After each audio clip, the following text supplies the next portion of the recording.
বিগত ১৭ বছর বাংলাদেশের খেয়ে পড়ে, বাংলাদেশের সরকারের অধীনে চাকরি করে, এদেশের জনগণের দেয়া ট্যাক্সের টাকায় যাদের সংসার চলেছে, সেই মানুষগুলো যারা বাংলাদেশের চেয়ে দিল্লির আধিপত্যকে বেশি প্রাধান্য দিয়েছে বা ঢাকার চেয়ে দিল্লিকে বেশি আনুগত্য দেখিয়েছে এবং বাংলাদেশের রাজনৈতিক, ধর্মীয় এবং ছাত্র শ্রমিক থেকে শুরু করে প্রতিবাদী যে কোনো মানুষকে যারা হত্যা, গুম, খুন, ধর্ষণের সাথে জড়িত ছিল, সে যে নামেই হোক, যে ব্যক্তি হোক, যে পেশাই হোক, সামরিক হোক, বেসামরিক হোক, তার পোশাকের রং যাই হোক না কেন, তার পরিচয় যেটাই হোক না কেন, বাংলাদেশের আন্তর্জাতিক অপরাধ ট্রাইব্যুনালে তাদের বিচার হবে, বিচার হবে, বিচার হবে।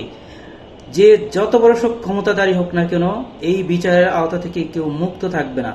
তাদেরকে অবশ্যই বিচারের মুখোমুখি হতে হবে এবং যারা এই অপরাধীদেরকে রক্ষা করতে চাইবে তাদেরকে বাংলাদেশের মানুষ ২৪-এর আন্দোলনে যারা নেতৃত্ব দিয়েছে, সেই ছাত্র জনতা তাদেরকে সমূলে উৎপাট করবে, তাদের শিকড় উপড়ে ফেলবে।